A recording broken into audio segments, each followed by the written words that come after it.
yang perempuan ini hanya satu dan laki-lakinya yang lebih dari satu. Perempuan ini dipakai secara bergantian. Laki-lakinya ada yang dewasa, ada yang masih anak.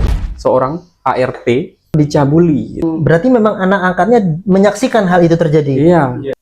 Anak angkatnya pun pernah mengalami perlakuan dari pelaku tersebut, dicabuli. Berarti satu rumah tuh dua anak dipakai. Iya, jadi seperti itu. Jadi kalau orang tua yang menikahkan anak, itu ancaman untuk orang tua yang menikahkan dan yang menikahkan itu 9 tahun penjara.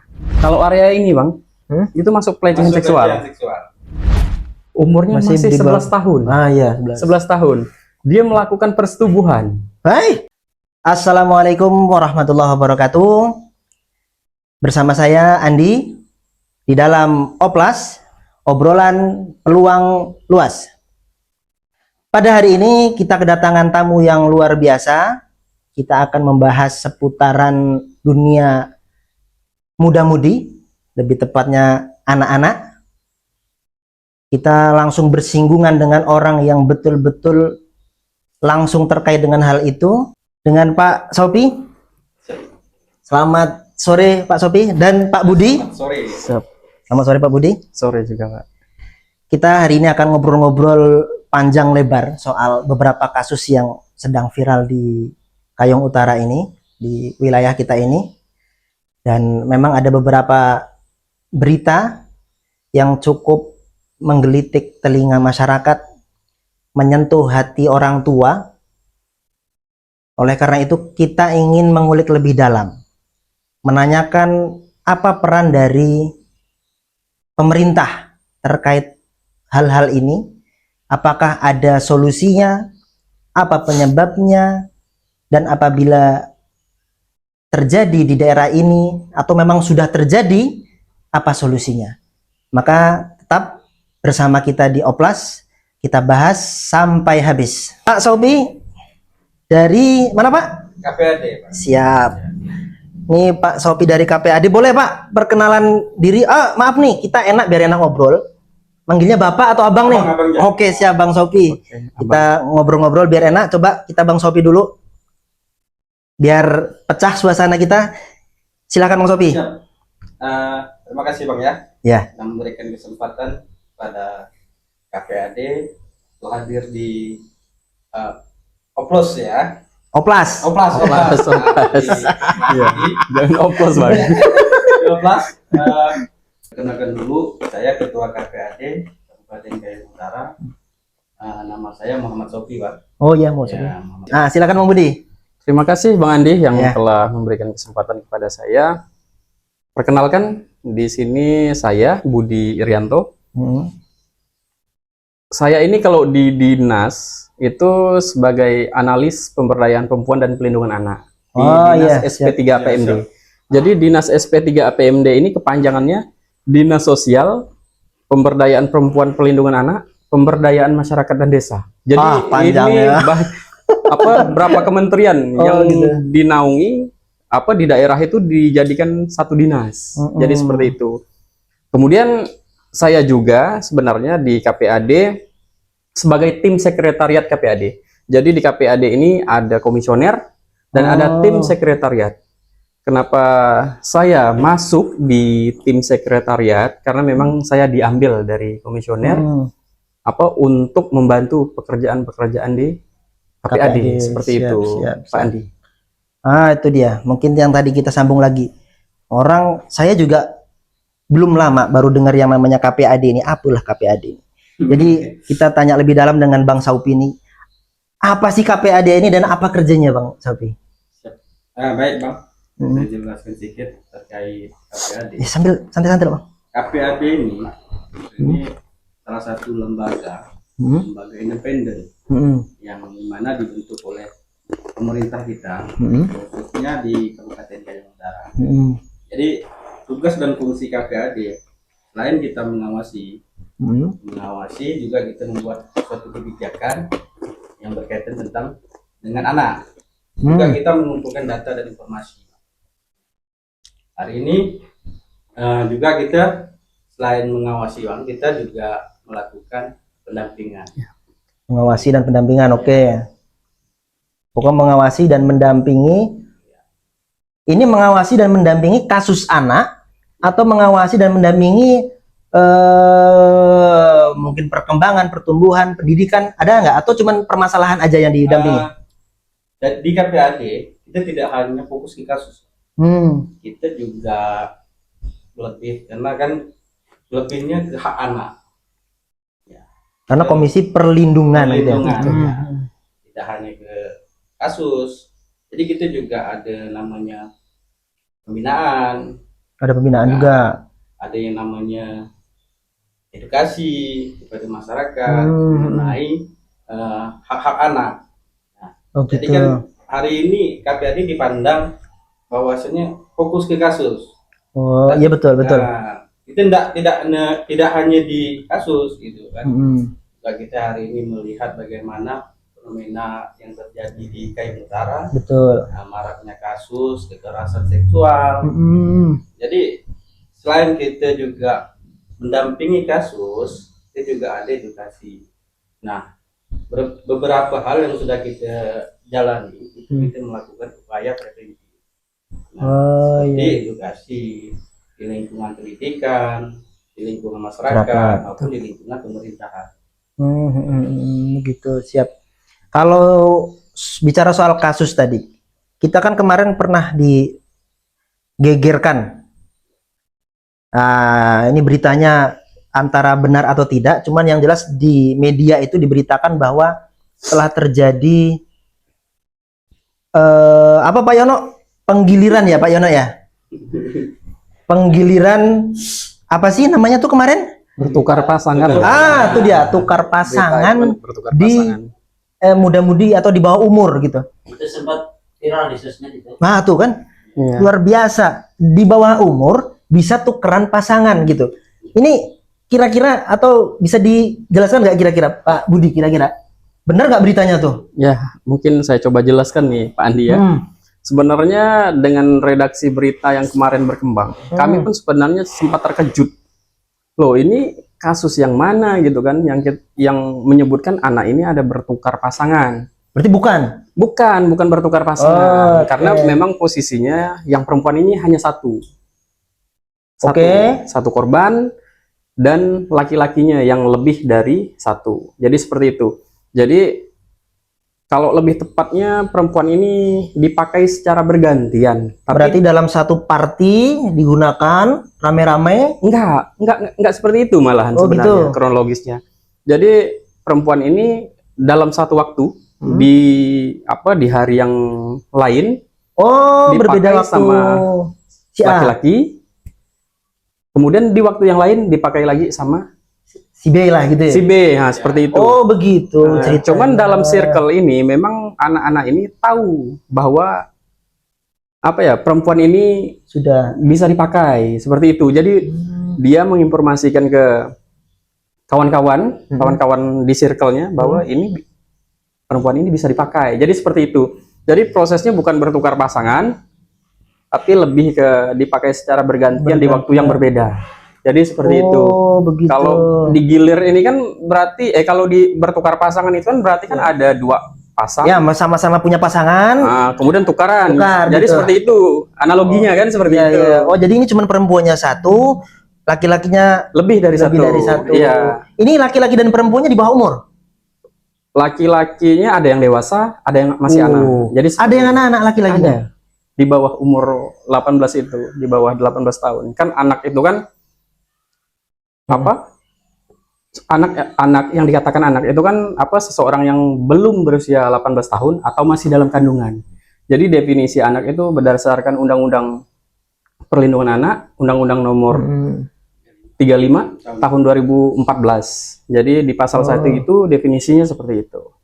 Dah lengkap dah sama pasal-pasal dah lengkap dah. Jadi itu satu, luar biasa tuh. Kemudian kalau soal ini kan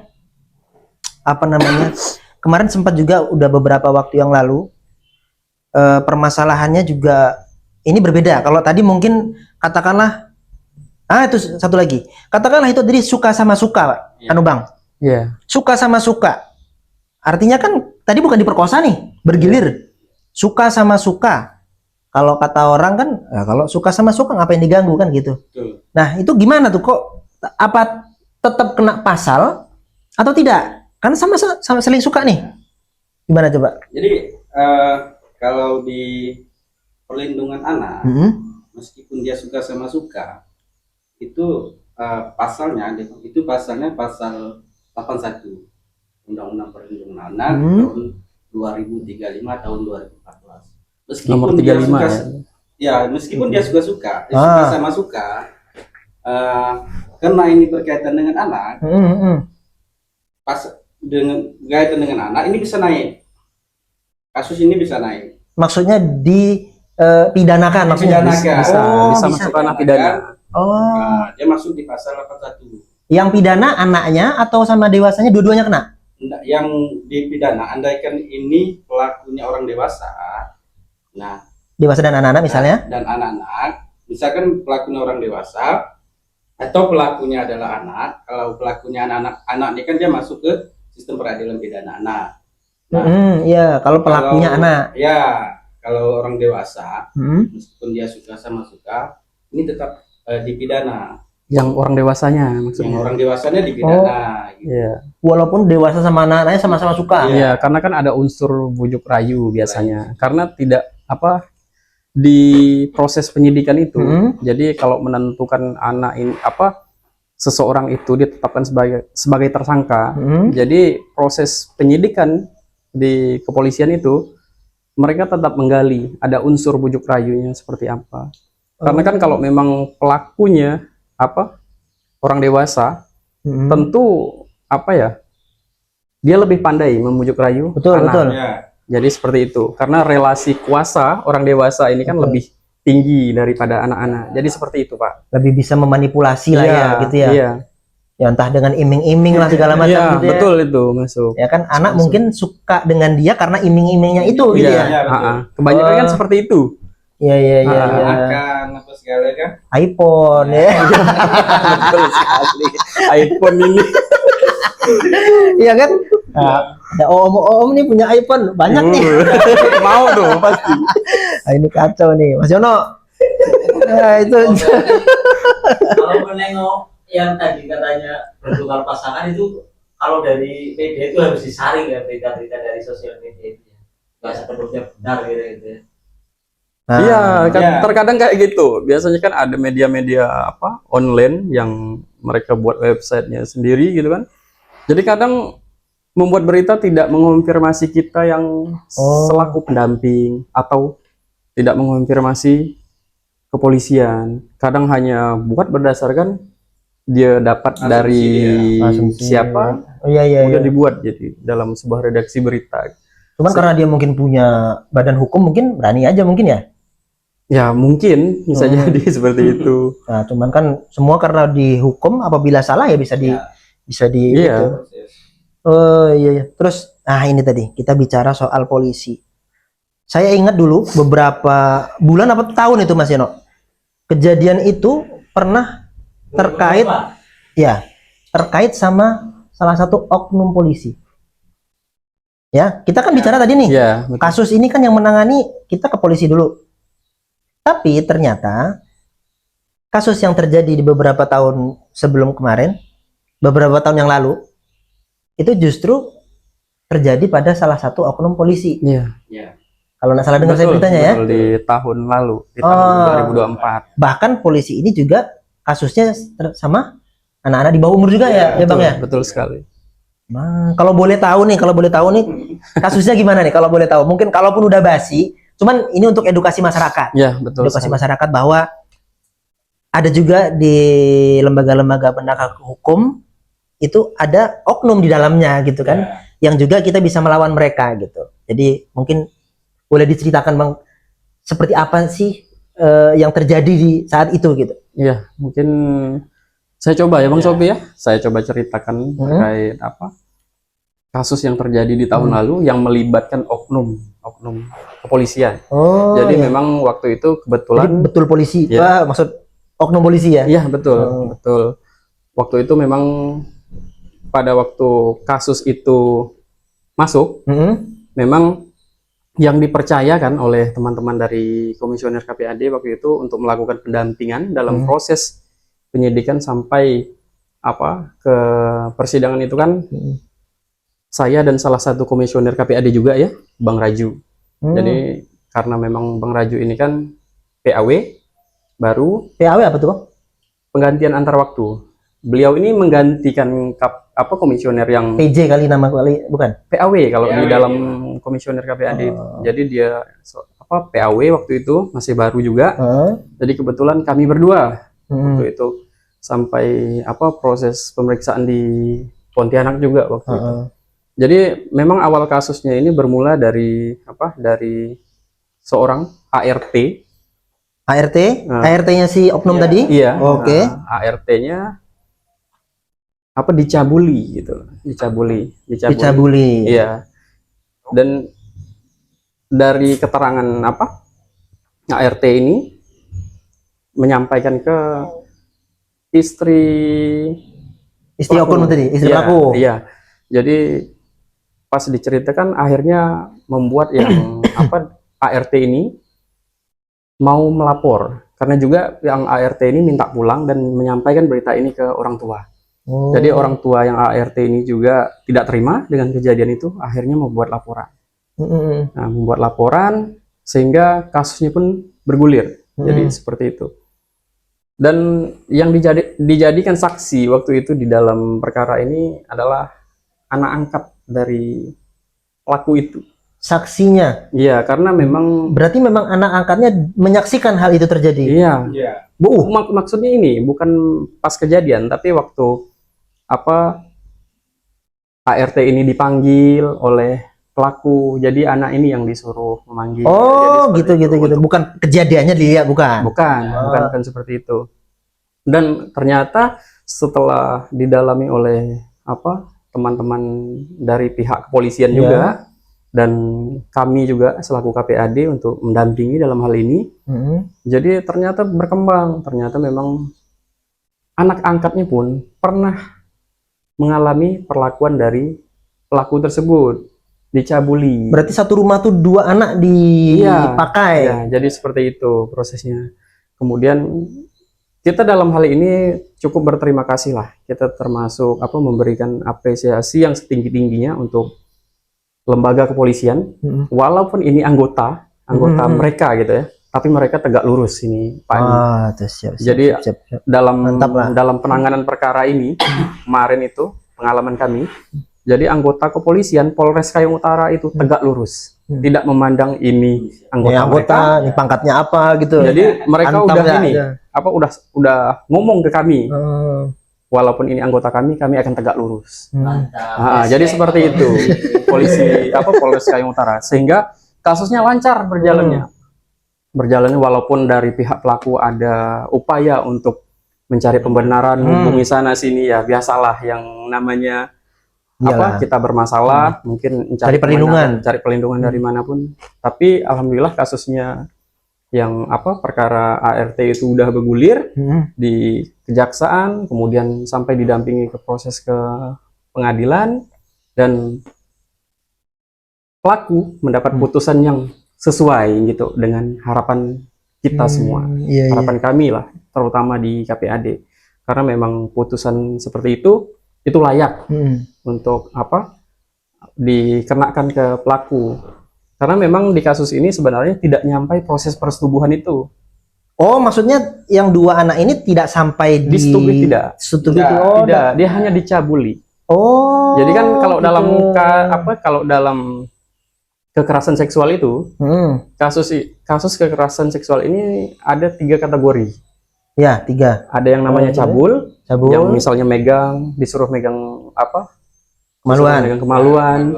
Atau megang bagian intim, itu namanya cabul. Oh, kalau tidak melakukan, tidak bersetubuh namanya cabul. Satu.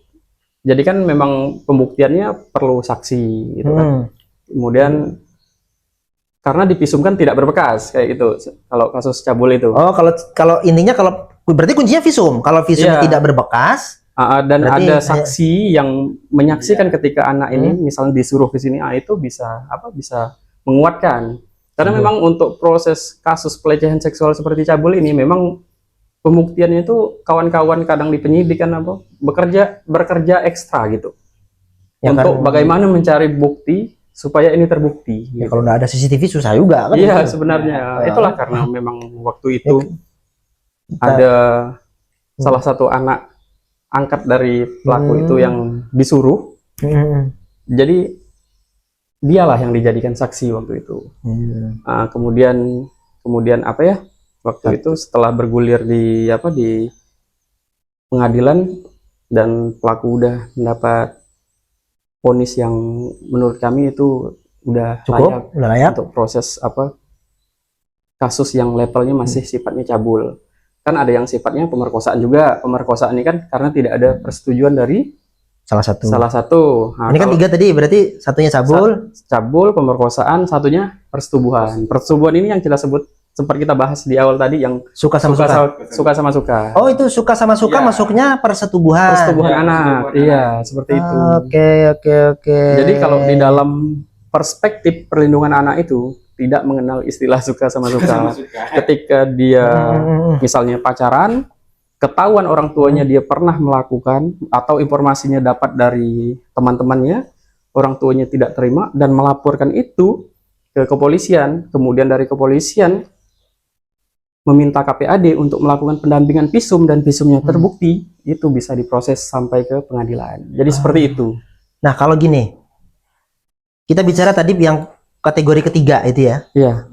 Berarti kan persetubuhan itu masuk suka sama suka masuk kategori persetubuhan. Kalau gini misalnya dia pacaran nih. Pacaran mungkin levelnya baru sampai dicabul. Tidak sampai ke persetubuhan. Iya. Artinya cabul, tapi kan suka sama suka nih. Tapi levelnya baru sampai cabul, pencabulan. Itu gimana? Mas Sofi? Terkait itu bagaimanapun itu tetap bisa dikenakan pidana, Bang. Terkait cabul, meskipun dia suka sama suka. Berarti kan ya iya itu kan nggak mungkin salah satunya melapor. Iya. Kalau salah satu melapor berarti kan Iya. yang jelas intinya kalau kayak pacaran tadi, misalnya dia pernah entah melakukan yang sifatnya masih kategori cabul, belum sampai persetubuhan. Ketika ada pelapor, orang tuanya mau melaporkan, biasa gerbek gitu. dan ada temannya, mungkin pas saat dia melakukan itu ada temannya yang lihat, dan teman itu menyampaikan informasi ke orang tuanya, kemudian orang tuanya mendengar itu melaporkan, itu bisa diangkat seperti itu. Intinya, yang penting ada yang lapor. Iya, yang penting ada yang lapor. Kan nggak mungkin pelaku ini mau melapor karena sama-sama suka kan? Oh, berarti kalau ada di Grebek pun, Bang. Andai kan nih dia suka sama suka nih di Grebek masyarakat juga bisa jadi pelapor. Gitu. Oh gitu. Tidak hanya orang tuanya, masyarakat yang melihat atau yang menangkap pasti melakukan cabul maupun persetubuhan itu bisa dilaporkan. Ini bagus nih. Ya. Nih maksudnya gini. Kenapa? Karena mungkin ada beberapa kasus di kampung mungkin lebih banyak ya. Iya. Di kampung ini kan mungkin anaknya cabul nih. Ya. Pacaran. Mungkin kalau digerebek mungkin enggak. Cuma tetangganya tahu. Ya. Gitu kan? Iya. Cuman kan kadang-kadang orang tuanya aja nggak peduli, ngapain ngurus, kan rata-rata begitu.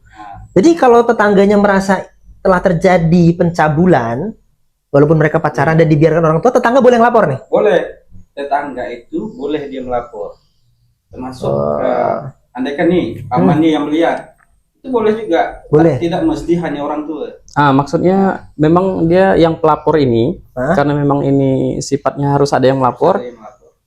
Dia harus orang yang ada ikatan darah. Ada itu ikatan tadi mau keluarga dengan digenakan. Kalau cuma tetangga kan bisa Iya. tetangganya lihat boncengan nih.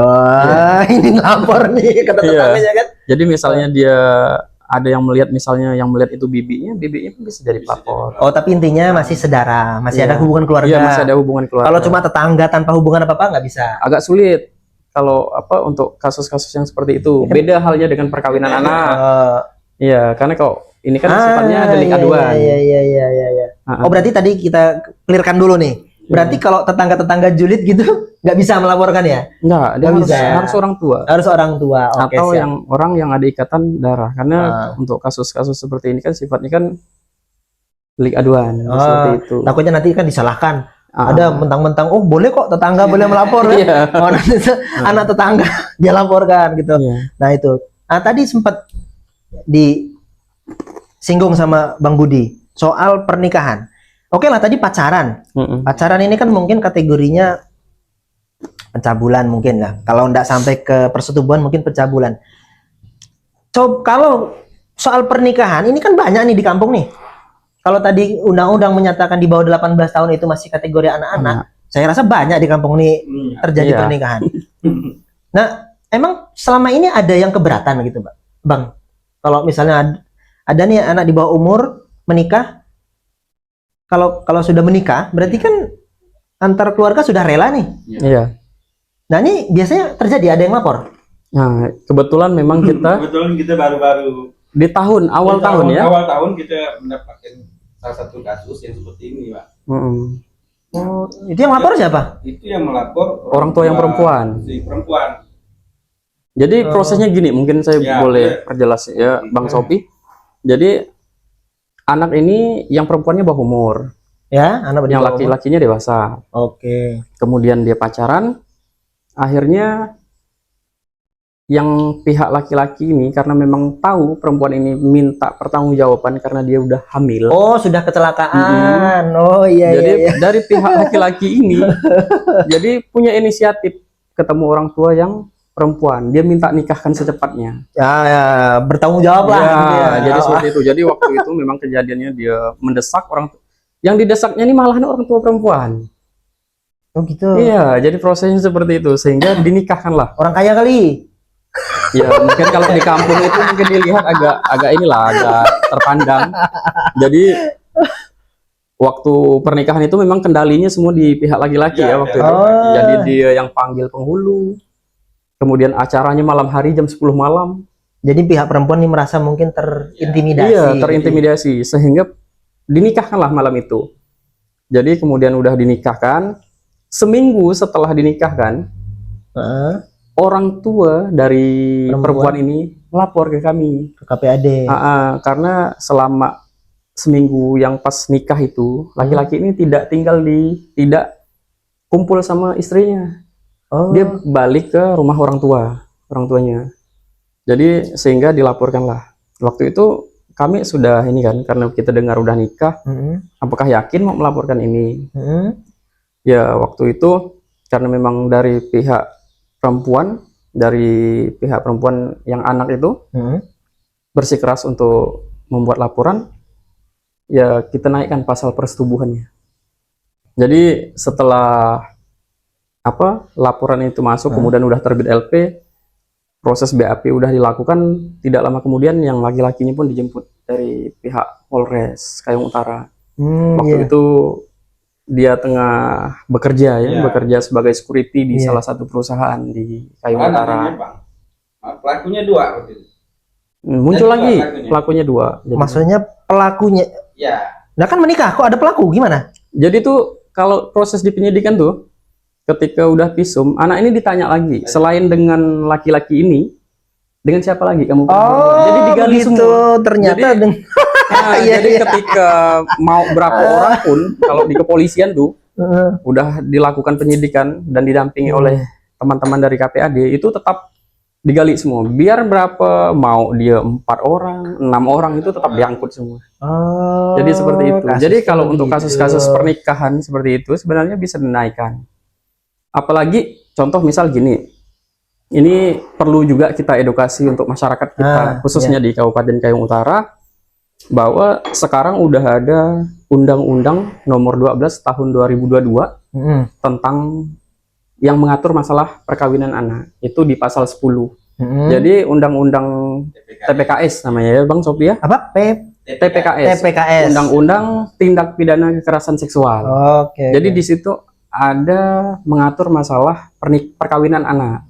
Jadi kalau orang tua yang menikahkan anak di bawah umur, baik dengan dia lelaki dewasa maupun sama-sama anak, itu ancaman untuk orang tua yang menikahkan, dan yang menikahkan itu 9 tahun penjara. Bagi orang tuanya? Iya, bagi orang tua, baik orang tua laki-laki ataupun orang tua perempuan. Yang dewasa kena, orang tuanya yang dewasa kena juga. Kena juga. Iya, kena juga. Jadi 9 tahun penjara ancamannya di Undang-Undang TPKS. Pasangan yang dewasa tadi kena juga. Pasangannya Lebih ke orang tuanya dia. oh lebih ke orang tuanya. Iya, orang tua yang menikahkan. Menikah. Kalau pasangannya? Tidak, Pasangannya tidak. tidak. Oh. Itu ancaman untuk apa? Inilah perlu kita edukasi juga untuk masyarakat kita. Jangan sembarangan menikahkan anak saat ini. Betul. Karena perkawinan anak ini di dalam hukum itu istilahnya delik biasa. Jadi beda halnya dengan yang kasus persetubuhan tadi. Tapi kalau perkawinan ini sifatnya delik biasa. Delik biasa ini siapapun bisa jadi pelapor.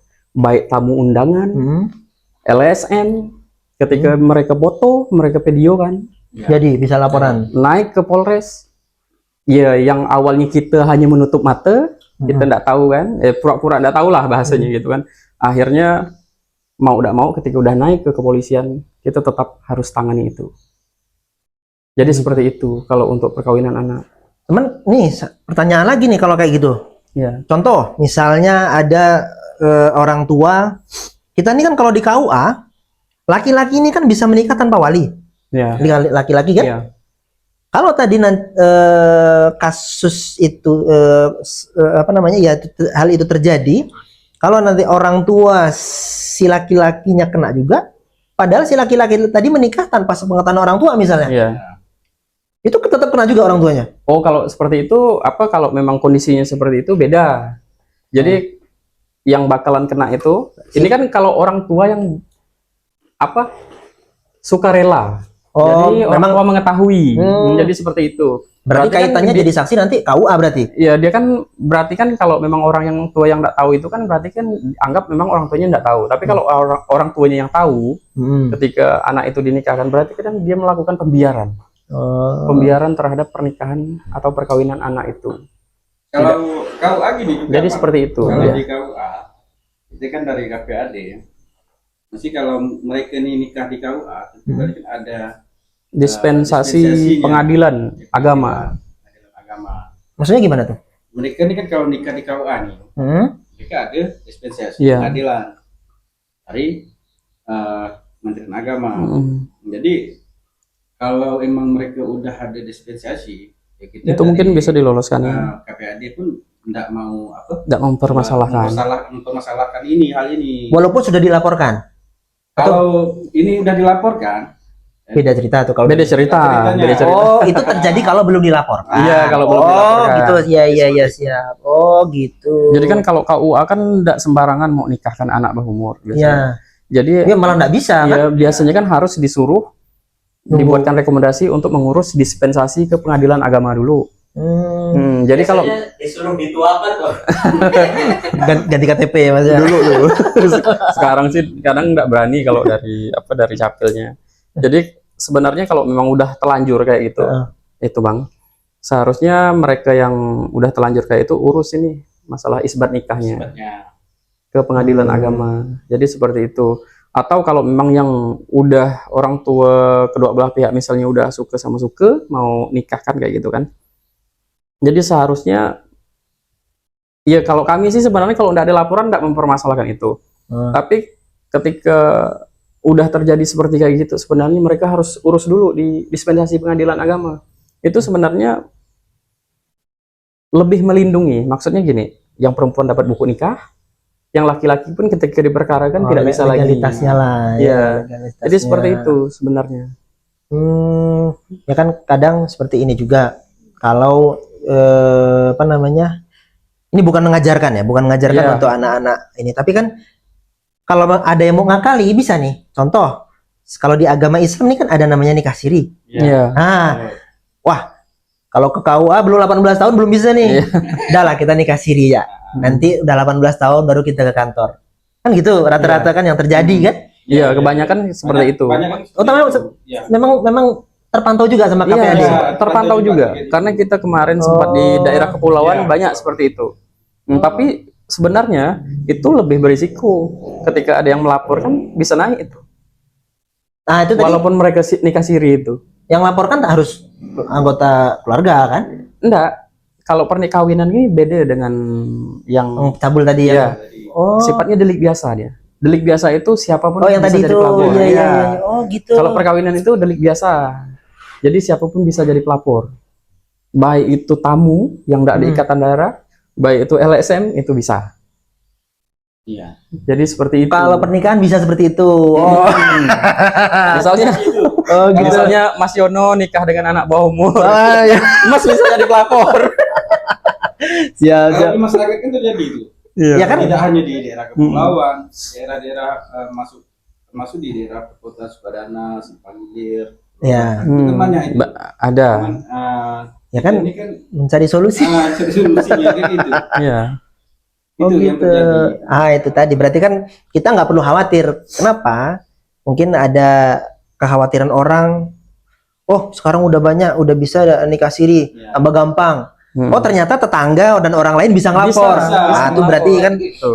bisa edukasi ke masyarakat juga. Iya. Jangan mentang-mentang bisa nikah siri, lalu anaknya. Tapi kan itu terjadi biasanya karena kecelakaan gitu. Iya. Itu banyak bisa disebut kecelakaan nggak, Mas Yono? Oh iya. Bisa. kecelakaan. Iya. Kalau kecelakaan biasanya nggak sengaja. Ini kan dibuat, Mas Yono. Kecelakaan yang disengaja. Tapi ada juga sebagian desa. Desa itu kami apresiasi kepada desa. Dan ada anak yang mau menikah. Ini Iya. malahan belum kecelakaan. Ini kejadian di daerah pulau kemarin. Iya, di daerah kepulauan. Jadi ditolak desa karena mereka minta surat Izin menikah izin dari desa. menikah dari desa. Jadi Bisa desa Surat keterangan gitu ya. Surat Iya. desa tidak mau mengeluarkan karena itu berisiko. Beresiko bagi desa. Jadi ada beberapa desa yang udah mulai paham terkait hal itu, Bang Andi, untuk di Kayong ini. Jadi memang edukasi ini juga nggak melulu untuk masyarakat umum juga, tapi ternyata untuk pemerintah desa juga Iya. Iya. masih banyak yang belum paham Iya. gitu ya. Oh gitu. Tapi kalau kembali tadi, itu termasuk bilik apa terbuka? Ya. Yang itu termasuk itu atau enggak? Kalau misalnya kita di hotel nih, Hmm. tiba-tiba jam-jam malam, tiba-tiba lewat, wah ini kayaknya kalau dilihat-lihat kayak masih anak-anak gitu. Hmm. Kalau seperti itu, kita bisa telepon nggak? Ngadu gitu. Maksudnya telepon KPAD kah atau ke polisi atau gimana gitu kita Bisa. bisa. Bisa. Jadi kan kalau kami ini kan sebenarnya udah kolaborasi sama Pol PP, sama kepolisian, sama TNI Polri, dan pihak kecamatan. Jadi di kecamatan ini kan ada yang namanya Kasih Trantip, Ya. keamanan dan ketertiban Ketertiban. masyarakat. Jadi kan kalau hal-hal kayak gitu kan namanya kan ini penyakit masyarakat. Ya. Jadi penertiban itu kami sering melakukan razia ke penginapan-penginapan. Jadi kalau kedapatan anak-anak yang bawah umur itu nanti dari Pol PP menyerahkan ke KPAD bagaimana prosesnya. Kita lihat kalau memang dia kayak contoh micet tadi, ketika kita cek di HP-nya, Oh, dibongkar lah isinya ya. dibongkar, dan ada transaksi di situ dan dia pun kita tanya udah melakukan, kita tetap hubungi orang tua. Jadi kalau orang tuanya mau lapor berarti lanjut. Kalau orang tuanya nggak mau lapor, berarti nggak? Nggak bisa gitu, agak sulit kalau seperti itu. Jadi intinya keluarga harus berani lapor. Dan kadang ada orang tua yang nggak mau lapor. Contoh kemarin ya, Iya. sebelum Lebaran Idul Adha kemarin, Baji. kita sempat razia di salah satu kecamatan. Jadi kedapatan anak yang nginap bersama orang dewasa di penginapan. Ternyata awalnya orang tuanya nggak mau lapor. Mereka minta damai ya lah, lepaskan anaknya. Tapi kita nih curiga nih, ternyata memang anak ini sebenarnya dijual gitu kan. Oh. Dijual. Sama orang tuanya. Bukan, sama orang lain malahan. Teman yang menjualnya. Jadi setelah kita yakinkan, kita dorong orang tuanya untuk lapor, akhirnya orang tuanya mau lapor. Pas di saat penyidikan itulah sehingga mendapatkan anak ini ternyata bukan hanya malahan dengan yang lelaki teman yang nginap itu, mereka belum sempat berhubungan karena keduluan razia. Nah, jadi seperti itu. Tapi dari mana taunya, Bang? Karena memang dari pengakuan anak, Oh, dari pengakuannya. memang belum sempat. Karena kan waktu itu kita razia pas tengah malam. Baru nggak sampai Nah, gitu. jadi mereka tuh baru sekitaran 1 jam masuk itu. Jadi keduluan kita yang razia. Jadi seperti itu. Jadi sehingga kita gali lagi, masih tidak mau ngaku gitu kan. Akhirnya dari kami ini KPAD dan kepolisian sepakat untuk anak ini divisum. Dan ternyata memang proses visum itu menyatakan anak ini udah selaput darahnya udah robek. Oh, tidak perawan. Ya berarti udah pernah dilakukan persetubuhan itu. Sehingga kita gali. Luka itu ada tinggal. Siapa yang melakukan? Bekas luka hasil visum itu kan ada. Ya, luka lama, luka baru itu ketahuan ya. Oh, baru berapa jam, berapa hari, berapa bulan tahu? Jadi seperti itu. Jadi walaupun dia melakukan udah di tahun yang sebelumnya, itu namanya kan luka lama. Jadi tetap kebaca. Jadi tinggal kita gali keterangan dari anak itu dengan siapa dia melakukan. Akhirnya ternyata dengan mantannya. Akhirnya 4 pelaku waktu itu yang ditetapkan sebagai tersangka. Banyak. Jadi satu korban, teman-teman dari kepolisian itu sampai kewalahan menangani 4 LP dari satu korban ini. Jadi yang banyak laki-laki gitu ya? ini 1 LP laki-laki ini. Jadi seperti itu. Mengerikan sekali. Jadi kita kalau memang untuk yang micet, kita tetap kalau memang kedapatan kayak gitu tetap kita tanya dulu. Jadi seperti itu. Kalau dari pemerintah sih yang terkait hanya khusus kayak di Pol PP hanya penertiban kami. Dan kalau memang kedapatan anak dan lempar ke kami. Kalau dapat kita coba gali lagi anak ini istilahnya bentuk prostitusinya seperti apa. Kalau dia melakukan lewat micet, kita tanya nih. Udah sampai ke kepolisian, orang tuanya kita yakini untuk melapor, kita visum dan kita dari hasil visum itulah anak ini kita upayakan untuk dia mengakui dengan Jadi dengan siapa. Ya dari yang ini kita bicarakan tadi, Bang. Iya. Kan seakan-akan kan anak tidak bisa disalahkan gitu kan, seakan-akan ya nih.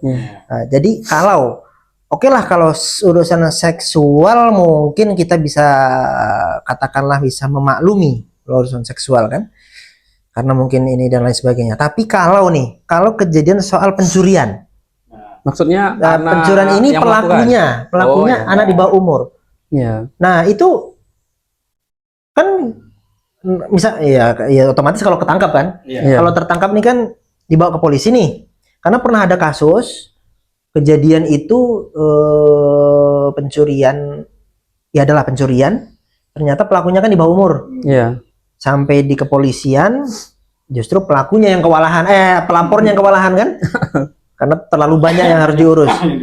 Nah, apakah memang seperti apa nih? Kan kalau di masyarakat jadi dilematis ini nih. Anaknya nakal, dilaporkan nggak boleh. Nah, ini gimana nih kalau gitu tadi KPAD nih? Jadi kalau dari KPAD kita kembalikan ke sistem peradilan pidana anak. Oh, berarti tetap ada, tetap bisa sebenarnya dihukum. Ya, kita lihat lagi dia mencuri ini apakah dia hanya 1 kali atau dia pengulangan. Nah, kalau dia ini 1 kali, ini kan masih bisa kita lakukan upaya diversi. Apa itu maksudnya? Justice di tingkat desa atau di tingkat kepolisian. Itu bahasa kaminya apa tuh? Oh, jadi itu restoratif justice dan diversi itu. Mungkin kan agak mungkin orang kampung lah, gitu bisa orang kampung lah, agak bingung. Jadi musyawarah gitu kan. Musyawarah, siap. Ini kan baru pertama kali nih dia melakukan pencurian. Tapi baru pertama kali ini bisa kita lakukan musyawarah dulu. Nah, ketika dia melakukan berulang kali, ini yang keduanya lah misalnya. Ini bisa dilaporkan. Tapi kan karena dia anak, dia balikin ke sistem peradilan pidana anak. Jadi mungkin boleh Bang Sofi saya tambahkan sedikit ya Bang. Jadi kalau memang terkait anak yang sebagai pelaku pencurian seperti yang dicontohkan Bang Andi bukan contoh, malahan pernah terjadi ya. Pernah terjadi. Ya kita pun pernah menangani itu. Jadi ini kan kategorinya anak yang berhadapan dengan hukum sebagai pelaku ini. Jadi betul yang disampaikan Bang Sofi tadi, kita kembalikan ke Undang-Undang Nomor 11 Tahun 2012. Itu tentang SPPA, Sistem Peradilan Pidana Anak. Kita lihat, kalau memang ini merupakan kejadian yang baru pertama kali, kita upayakan diversi dulu, baik itu di tingkat penyidik, atau di tingkat kejaksaan, atau di masyarakat pun atau tingkat desa sebenarnya boleh. Di versi ini tadi musyawarah itu. Iya. Oh iya. Jadi di versi ini penyelesaian kasus di luar jalur pengadilan. Kekeluargaan lah mungkin bahasa orang Iya, sini ya. kekeluargaan. Kekeluargaan. Jadi gitu. upayakan di versi itu atau mungkin di desa kita bisa mediasi. Nah, Jadi ya. seperti itu. Jadi kalau untuk di tingkat kepenyidikan kan namanya istilahnya diversi. Tapi tetap hasil kesepakatan diversi itu disampaikan ke pengadilan. Jadi seperti itu. Sehingga ketika anak ini melakukan tindak pidana walaupun bentuknya lain dari hal pencurian tadi, dia mengulang lagi tindak pidana. Intinya melakukan 2 kali Iya. tindakan pidana walaupun Nah, berbeda jenis. Nah, itu dia tidak bisa diversi lagi, langsung proses. Jadi seperti itu. Jadi diversi ini memang diversi itu berlaku 1 kali seumur hidup bagi anak pelaku. Oke. Ya, jadi Cuma diampuni cuma sekali gitu ya. diampuni hanya sekali. Jadi diversi itu berlaku 1 kali bagi anak Bagi selama seumur hidupnya anak itu. Jadi ketika dia udah pengulangan tidak bisa lagi. Jadi seperti itu. Oke, berarti kan ini kan untuk masyarakat juga nih kan, Ya. kalau ya katakanlah maling nih anak-anak Iya. gitu kan malas nih mereka nih, nggak juga bisa dihukum kan gitu. Ya. Mau Oh, mungkin lupa Mas Andi itu terkait masalah apa anak yang mungkin ini perlu juga apa kita sampaikan. Jadi anak yang bisa dikenai tanggung jawab pidana itu umurnya harus di atas 12. Jangan di bawah Itu perlu 18. dikasih. Kalau anak yang umurnya di bawah 12 itu tidak bisa dipidana sama sekali walaupun kasusnya itu berat. Jadi prosesnya tuh kalau di dalam SPPA anak umur 12 kalau dia melakukan tindak pidana itu bukan diversi namanya. Kita adakan rapat koordinasi melibatkan lembaga sosial. Jadi dikemanakan anak nih? Tapi memang ada ya di bawah Pernah 12 terjadi. Pernah terjadi di Kabupaten Kayong Utara di tahun 2021 atau 2019. Iya, 2019. Di akhir 2019 juga kalau tidak salah. Itu korbannya anak kelas 1 SD, pelakunya anak kelas 5 SD. Umurnya masih di 11 tahun. Ah iya, 11 tahun. Dia melakukan persetubuhan. Hai, Iya. udah. Karena memang anak ini efek dari nonton film-film porno itu juga itu dari apa dari abangnya malahan. Oh. Jadi karena dia pengaruh itu akhirnya dia ada keinginan seperti itu. Iya iya. Ya. Jadi dari pihak yang apa anak perempuan ini dari orang tua anak perempuan dia bagaimana berupaya ngotot anak yang laki-laki ini harus dipenjarakan. Kita jelaskan bahwa di dalam proses SPPA itu anak umur di bawah 12 ini tidak bisa dipidanakan. Jadi prosesnya kemarin karena semua dikembalikan ke kami dari Polres mengembalikan ke kami ambil jalan tengah anak ini dibina di lembaga penyelenggara kesejahteraan sosial. Jadi LPKS. Cuman di LPKS itu pun paling lama itu 6 bulan. Tapi kemarin hanya 3 bulan. Ini Jadi kali ya seperti itu. kayak bentuknya kayak apa kalau rehabilitasi gitu mungkin ya. Iya, pembinaan untuk anak itu. Nah, setelah itu anak itu sempat udah selesai, kita masukkan ke pesantren. Jadi mungkin bisa merubah lah. Mudah-mudahan bisa merubah. Tapi ketika nanti terjadi lagi di atas umur 12 tahun baru Bisa dipidana. Nah, bisa dipidana. berarti udah diversi tadi udah tidak berlaku lagi kan? Iya, tidak lagi. Walaupun dia melakukan yang tadi di bawah 12. Ya, kalau yang 12 itu kan istilahnya kalau dalam SPPA itu rapat koordinasi. Tapi kalau diversi itu kan bisa bisa dilakukan untuk anak yang umur di atas 12. Jadi seperti itu. Nah, ini misalnya gini, di umur 11 tahun dia melakukan. Di umur 14 tahun dia melakukan lagi. Misalnya yang dilakukannya apa dulu? Ya, kriminal juga, Kriminal tapi yang beda jenis. yang sifatnya ringan gitu, misal pencurian. Diversi masih bisa. Oh. Nah, jadi diversi itu kan berarti tadi kita harus ralat ya. Berarti diversi bisa dilakukan sekali seumur hidup di atas umur 12 iya, tahun. bagi usia anak yang 12 sampai 18. Karena penyelesaian kasus untuk anak yang di bawah 12 itu sifatnya bukan diversi, itu rakur namanya. Berarti di kan dalam SPPA itu memang kami dari P3A dan kawan-kawan KPAD memang membedah itu kemarin. Jadi SPPA ini kalau memang enggak dipelajari benar-benar, kadang dari baik penegak hukum pun kadang enggak paham. Jadi makanya kalau di Polres Kayong Utara itu dia ada suatu unit namanya unit PPPA. Itu memang khusus untuk menangani kasus-kasus yang untuk anak bawah umur. Jadi seperti itu. Oke. Tapi gini, kasusnya kembali lagi tadi. Iya. Contoh, kita sering lihat di lampu merah kota. Mungkin kalau Sukadana enggak ada lah lampu merah kan. Kita lihat di Pontianak. Di Pontianak. Di Pontianak kota besar itu kita bisa lihat anak-anak yang diantar ternyata kan ternyata di kalau ada orang yang kadang kita lihat di media sosial kan direkam tuh, ternyata pagi-pagi diantar gitu kan. Berarti kan kita bisa ambil kesimpulan anak-anak sebenarnya itu kan nggak ngerti, nggak mungkin dia umur jebret keluar tahu aku nyari duit kan, nggak mungkin.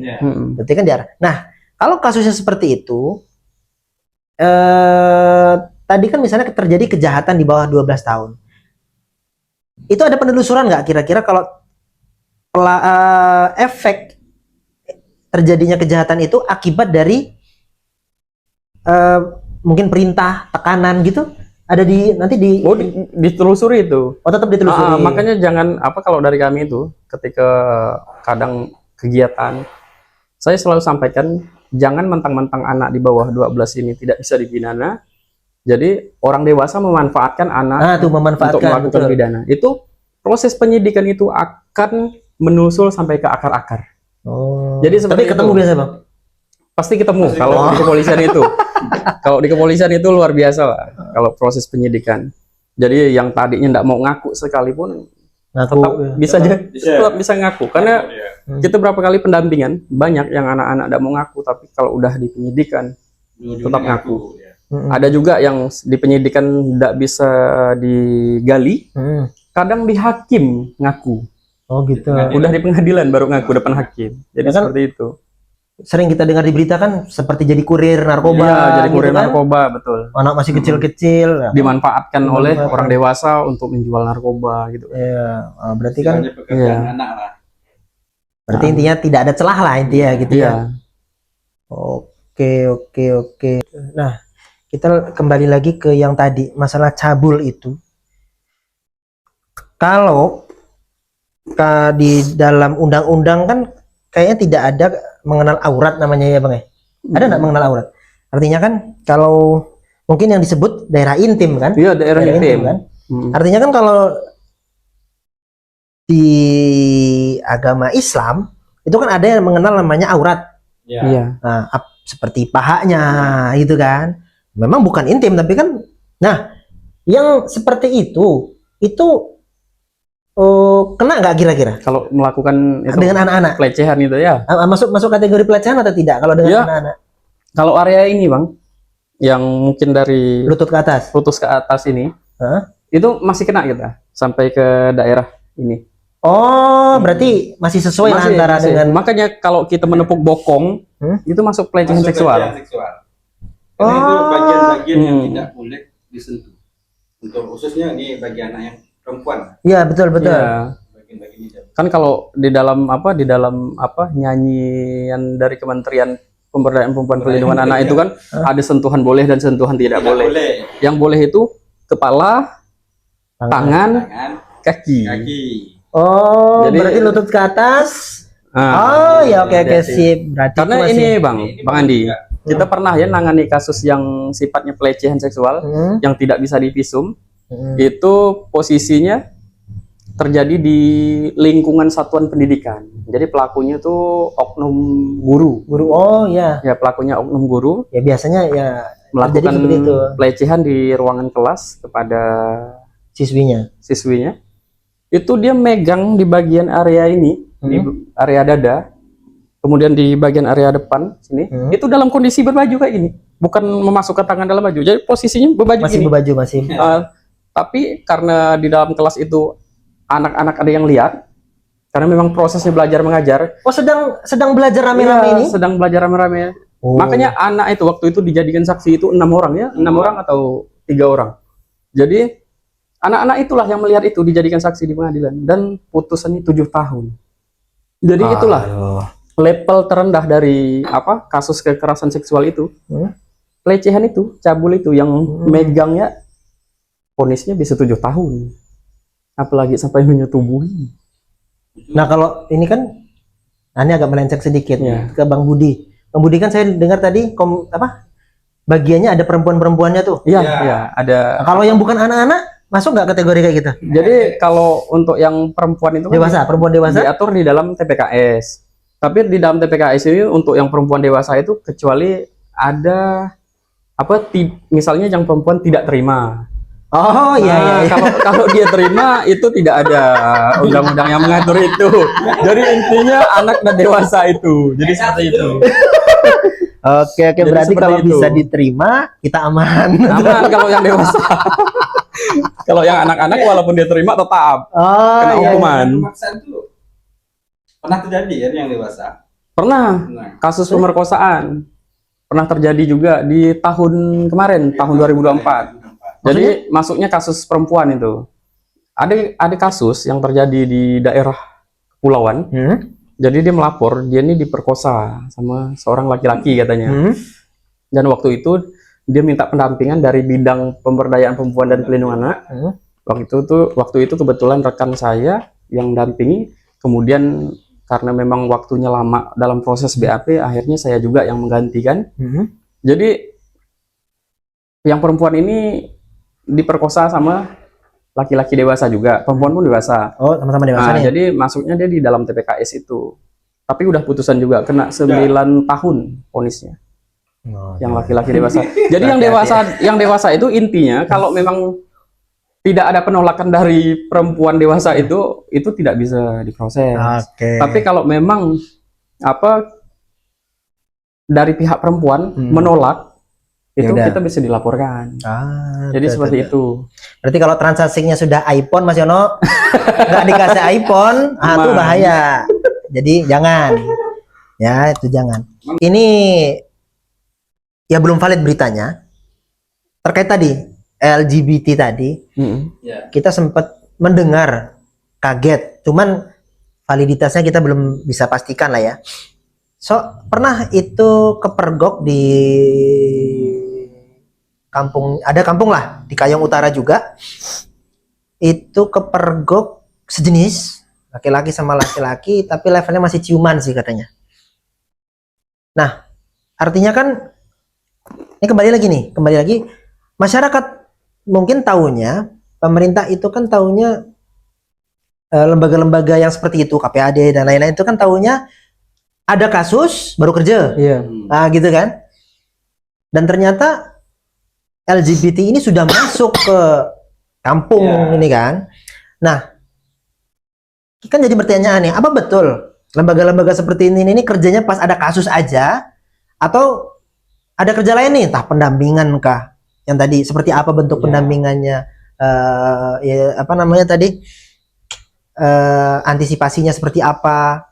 Tapi memang ada kegiatan seperti itu, Bang? Kita di KPAD memang terkait selain kita menangani kasus tadi, itu juga ada melakukan upaya pendampingan. Tapi ini pendampingan ini bukan hanya ketika kasus, ketika ada kasus juga kita melihat ketika ini di korban anak, nah kita melihat psikis dia nih, psikolog dia. Kalau psikolognya memang kita anak-anak ini kan ketika dia menjadi korban, otomatis psikolog dia ini psikologisnya ini udah pernah kita lakukan upaya pendampingan atau pemulihan kembali. Nah, ini di tahun 2024 ini udah pernah kita lakukan. Karena kan KPAD ini kan juga kita join dengan dinas juga kemarin itu untuk saat ini kita bekerja sama dengan LPSK ya. Yang di Jakarta itu apa namanya? LPSK, Lembaga Perlindungan Saksi dan Korban. Nah, waktu itu kita terbantu oleh mereka. Nah, upaya-upaya pendampingan itu dilakukan di KPAD. Nah, KPAD itu tidak hanya menangani kasus. Ada kegiatan preventifnya juga. Nah itu maksudnya kalau yang tadi kan pendampingan itu kan biasanya setelah terjadi kasus. Nah maksudnya upaya preventifnya. Ya, itu selama ini sih kadang sosialisasi, sosialisasi ke desa-desa, ke desa. Kemudian kalau memang case-nya kayak tadi yang contohnya LGBT Ya, kayak tadi kan gitu. orang tak kaget nih. Kita Itu kan biasanya hal tabu kan di Hmm. kampung ini kan udah masuk. kita juga sebenarnya dari dinas tuh sebenarnya kalau kejadian kayak gitu kan memang kalau memang apa mereka yang udah seperti itu kan agak sulit kalau memang nggak ada yang melapor, jadi seperti itu. Jadi kita sebenarnya kalau memang kejadian kayak gitu itu lebih ke ini bidang sosial. Jadi bidang sosial ini kan sempat kami kemarin pernah juga ya, Iya. tapi malahan ini lesbi, bukan apa, bukan yang laki-laki sama laki-laki, tapi perempuan yang sama perempuan sama perempuan. Mm-mm. Sempat di tahun kemarin ada juga, tapi memang anak ini merupakan anak yang korban dari pelakon seksual. Pelakon seksual yang dulu pernah Di di yayasan di Ketapang. Ketapang dulu, di Kabupaten Ketapang. Jadi anak itu ternyata pas dipulangkan ke Kayong, ditinggalkan dalam LKSA, Lembaga Kesejahteraan Sosial Anak. Jadi ternyata di dalam lembaga itu malahan karena efek dari apa perlakuan dari apa korban, dia menjadi korban seksual oleh apa Traumatis pengasuhnya, mungkin, traumatis gitu ya.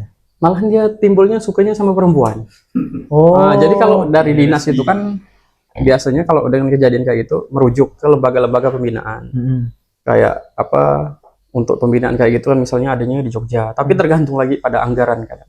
Kalau dari dinas ini, karena memang untuk memulihkan anak yang seperti itu memang minimal waktunya 6 bulan gitu 6 Bang bulan. Andi. 6 bulan Rehabilitasinya 6 iya, bulan. minimal itu. Minimalnya. Jadi kalau untuk memulihkan dia apa pulih gitu, ya 6 bulan itu pun tidak menjamin dia tuh bakalan kembali seutuhnya. Oh. Heeh. Ya, kayak kita Iya. karena itu psikologis. Tapi ya, alhamdulillah psikis ya. kemarin juga apa kayak dinas sosial mereka kan udah ada kerjasama dengan lembaga-lembaga kayak di kabupaten lain. Contoh misalnya untuk anak yang ada kebiasaan ngambil barang atau apa klepto, kayak di sosial itu dia ada kerjasamanya dengan apa lembaga dari apa yang didirikan oleh Ormas Muhammadiyah. Jadi di salah satu kabupaten. Jadi bergerak juga untuk di pembinaan-pembinaan yang seperti itu. Jadi Berarti dinas bisa independen merujuk gitu ke ya. situ. Jadi memang untuk perkara anak nih sebenarnya bukan hanya tanggung jawab KPAD, bukan tanggung jawab dari bukan hanya tanggung jawab dari PPPA atau lembaga penyelenggara pelindungan anak atau kepolisian, tapi ini memang harus tanggung jawab kita bersama. Jadi masyarakat harus terlibat, orang tua, kemudian- tetangga, iya, orang tua, gitu ya, tetangga, semua. masyarakat, kemudian pemerintah tuh dari tingkat desa sampai ke tingkat pusat itu harus apa terlibat kayak gitu dalam masalah anak ini. Iya. Apalagi kan saat ini mungkin kita perlu sampaikan juga informasi. Kita di desa sebenarnya saat ini tengah mendorong terbentuknya aktivis perlindungan anak di tingkat desa. PATBM. Namanya PATBM, Tingkat desa. Iya, perlindungan. Jadi kayak di bawahnya KPAD atau Ya, lain? kalau PATBM ini lebih di dinas. Di dinas dia. PNS berarti. Enggak sih. Di Jadi PATBM ini di desa yang membentuk, yang mengeskakan, anggotanya boleh tokoh masyarakat, kemudian boleh apa ngambil tokoh pemuda di lingkungan Oh iya, pokoknya masyarakat itu. Jadi ini kan kepanjangan PATBM ini kan perlindungan anak terpadu berbasis masyarakat. Nah, jadi sehingga ketika ada kasus di lingkungan masyarakat, mereka merespon cepat gitu. Jadi kan kalau memang ke KPAD kan mungkin agak lama karena jauh kan untuk menjangkau satu kabupaten. Jadi desa tengah kita dorong untuk terbentuknya PATBM itu. Jadi ada kasus-kasus yang sifatnya ringan bisa diselesaikan di tingkat desa melalui PATBM, dan ada kasus-kasus yang berat PATBM bisa merujuk ke kami atau langsung ke pendamping perpanjangan kepolisian. tangannya lah gitu. Iya, perpanjangan tangannya. Apa tadi PATPA? PATBM, Perlindungan Anak Terpadu Berbasis Masyarakat. Oh. Begitu oke, juga oke, dengan oke. di ini Satuan Pendidikan. Pendidikan juga ada. Satuan Pendidikan itu kan ada amanah dari Permendikbud 46 di tahun 2023 yang mana mewajibkan di setiap satuan pendidikan harus membentuk namanya TPPK. Tim Pencegahan dan Penanganan Kekerasan di Satuan Pendidikan. Iya. Jadi sehingga ada kasus-kasus yang perkelahian anak diselesaikan di TPPK. Jadi kan enggak semua kasus langsung dilaporkan. Bawa kabupaten gitu Jadi ya. enggak semua. Ada kasus-kasus yang sifatnya ringan, selesaikan. Oh, di situ. Nah, makanya kita selalu tekankan kecuali seksual. Karena seksual itu ada salah satu pasal di dalam Undang-Undang TPKS bahwa kalau memang untuk seksual itu proses penyelesaiannya harus melalui peradilan. Itu untuk orang dewasa, apalagi untuk anak-anak. Jadi harus lewat peradilan. Jadi seperti itu. Nah, nih untuk informasi ke masyarakat juga, Bang. Jadi kan mungkin banyak unek-unek masyarakat nih mungkin ya. Cuman jadi pertanyaan gini. Pernah kan dengar ungkapan yang dikatakan sama Pak Mahfud kan? Iya. Kalau kita melaporkan hilang sapi 1, habis sapi kita 5. Kan gitu. Iya. Nah, hal ini nih sama enggak terjadi enggak kira-kira kalau kasusnya di KPAD? Artinya kita ada kasus nih. Rupanya kita lapor ke KPAD bukannya nolong anak, habis-habisan kita duitnya habis. Ada biaya ini, biaya itu gitu. Nah, ini kan perlu juga. Maksudnya Ini ya itu, ngerti lah. Kadang-kadang dibawa ini, rupanya direhabilitasinya kena duit lagi. Masuk ke sini duit lagi. Sini duit lagi. Jadi gitu maksudnya. ini emang ini perlu kita sampaikan bahwa dalam proses penanganan anak itu memang semuanya tidak ada biaya. Jadi kalau memang pelaporan untuk bahkan masalah untuk rehabilitasi itu semuanya ditanggung dari pemerintah. Contoh kayak kemarin treatment psikologis itu dari dinas yang nanggung. Kemudian kalau dia harus dirujuk ke LPKS atau ke lembaga pembinaan lain itu gitu, ditanggung sama lembaga. Oke, hidupnya makanya semua ditanggung. Jadi tidak ada istilahnya dari pihak korban mengeluarkan uang. Kan kalau narkoba kan sering kita dengar. Iya. Bahasanya aja rehabilitasi katanya kan. Kita banyak habis di sana. Kalau narkoba kan begitu yang dewasa. Iya. Kalau anak-anak sih enggak seperti itu. Tapi ini karena kita pernah nangani waktu di tahun berapa tuh yang anak-anak yang direhab di BNN. Jadi enggak sampai seperti itu. Oh gitu. Jadi ini perlu juga kita sampaikan ke masyarakat, jangan takut untuk melapor gitu, takut gara-gara dengar informasi seperti ini sehingga melapor pun takut habis duit. Nah itu kan kadang-kadang jadi jangan sampai kayak gitu. Jadi kami pun kadang dari KPAD kami lakukan ini sosialisasi. Iya.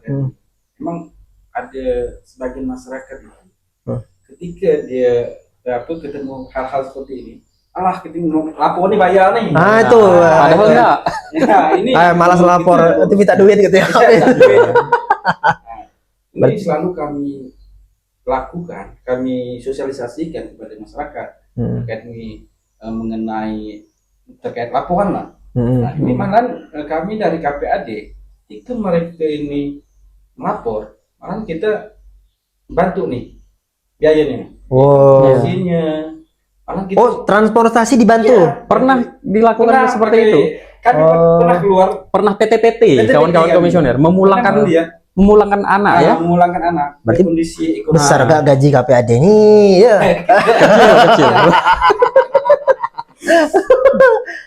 Gitu-gitu. Itu yang menjadi masyarakat itu takut. Nah itulah kan.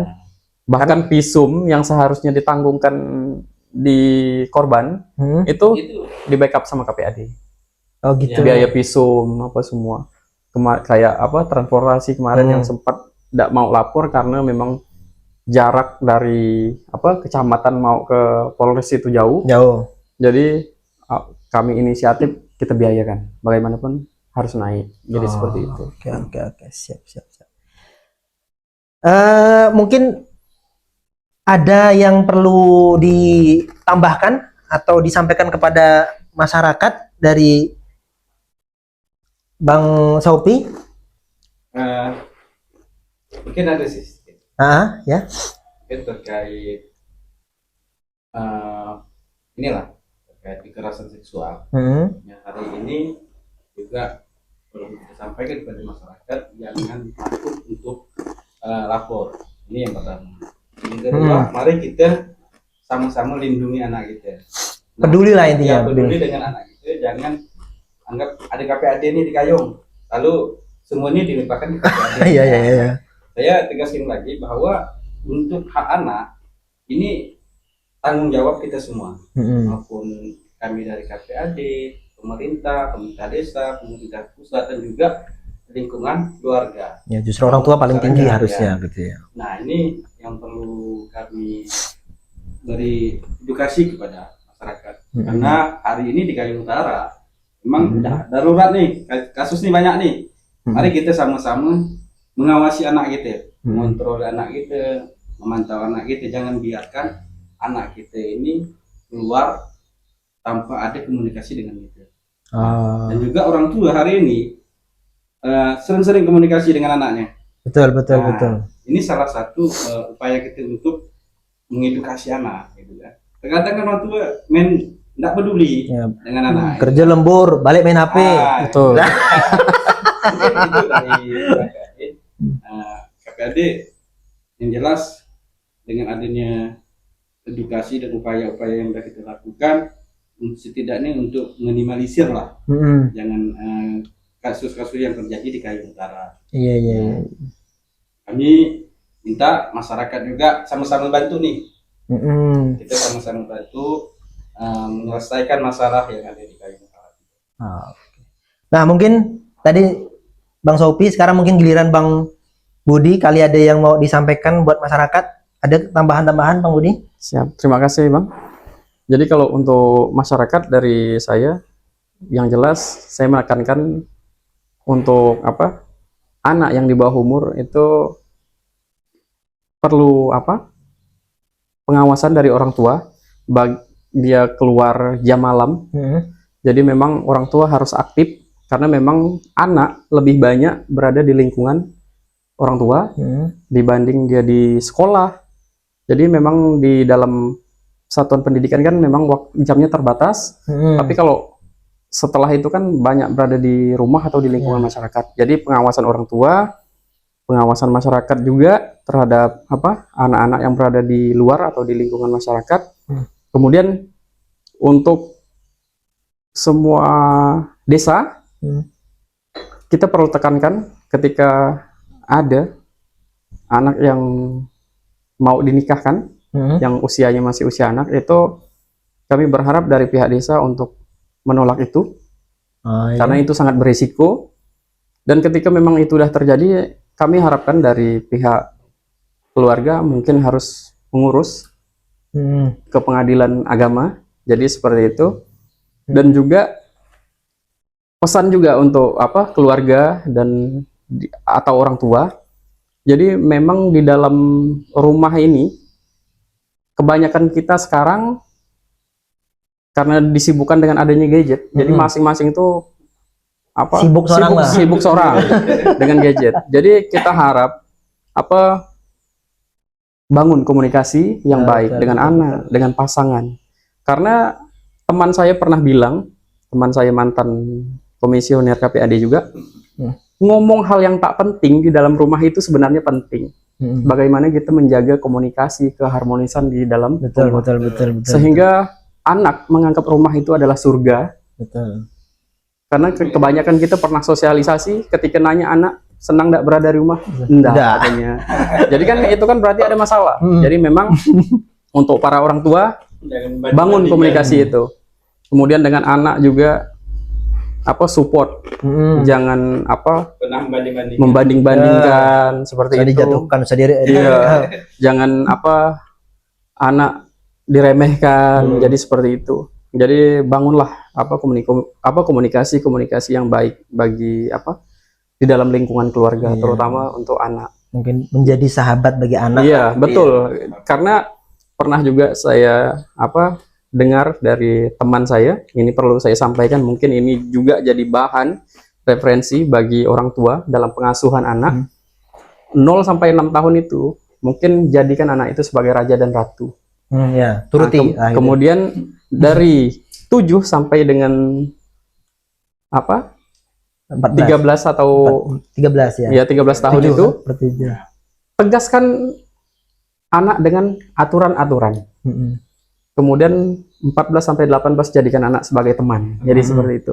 Jadi ketika anak mungkin datang dari proses belajar di lingkungan sekolah, yang apa, mungkin yang SMA atau yang SMP mulai bangun komunikasi, apa yang dilakukan di lingkungan sekolah seperti itu. Jadi komunikasi yang ringan itu sebenarnya itu dapat mencairkan Membangun. ya, membangun atau mencairkan suasana di dalam rumah tangga seperti itu. Mungkin itu pesan dari saya, khususnya dari Dinas SP3 APMD bidang pemberdayaan perempuan dan pelindungan anak. Oke, Itu siap. saja, Bang. Terkait media sosial juga kita tegas. Betul, terkait media. Apa, Pak? Terkait media, ya untuk sifat informasi terkait anak itu kita perlu sampaikan bahwa ada kaidah-kaidah yang perlu dijaga. Bagaimana prinsip kerahasiaan itu harus dijaga. Karena ketika kita memberitakan yang sampai membuka identitas anak itu ada ancaman sanksi. Maksudnya identitas seperti apa? Misalnya nama anak, tempat tinggal. Jadi kalau memang ada korban anak diberitakan sampai disebutkan secara detail itu sebenarnya tidak boleh. Itu, gitu maksudnya. Itu malahan efeknya ke psikologis anak. Iya. Jadi itu maksudnya kalau ada kasus terkait anak gitu. Iya. Gitu. Jadi terkait kawan-kawan yang memberitakan baik jurnalis ataupun kawan-kawan penggiat media sosial itu perlu dijaga kaidah-kaidah seperti itu. Oke, mungkin itu bahasanya mungkin teguran lah dari karena mungkin sembarangan gitu dengan data-data anak gitu ya. Betul sekali. Oke, siap. Mungkin bisa diperhatikan bersama-sama. Nah, itulah dia mungkin diskusi atau obrolan lebih tepatnya terkait permasalahan-permasalahan anak-anak kita, baik itu anak kita atau anak tetangga kita. Jadi mungkin bisa disimpulkan sendiri, makanya ditonton ya, dari awal sampai akhir ditonton. Nanti kalau saya buat kesimpulan, nggak ada yang nonton. Jadi kesimpulannya tonton dari awal sampai akhir. Banyak sekali informasi yang disampaikan oleh tim KPAD dan Dinas Sosial ya, Bang Budi ya? SP3 APMD. Kalau dinasnya apa tuh? Ya, Dinas Sosial Pemberdayaan Perempuan Pelindungan Anak Pemberdayaan Masyarakat Desa. Panjang. Ya itu. Panjang. Nah, intinya itu. Jadi disingkat SP3 APMD saja. SP3 PMD.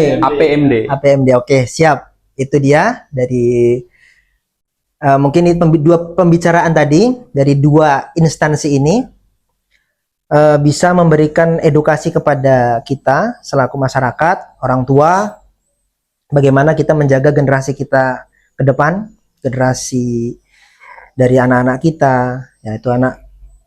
Dan jangan pernah hanya peduli dengan anak kita saja. Kita sudah didengarkan sampaikan tadi dari Bang Budi, dari Bang Saupi bahwa permasalahan-permasalahan anak ternyata bisa dilaporkan oleh selain orang tuanya apabila memang kasusnya tadi ya ada beberapa klasifikasinya. Jadi pedulilah dengan lingkungan. Jangan, mungkin bahasanya kalau di kota mungkin sering terjadi, anak orang, nah untuk apa saya peduli, begitu ya. Nah, kita di kampung usahakan sepeduli mungkin. Karena apa? Karena kasus-kasus yang nauzubillah tidak mungkin kita tidak tidak sangka bisa masuk ke kampung kita, ternyata itu ada.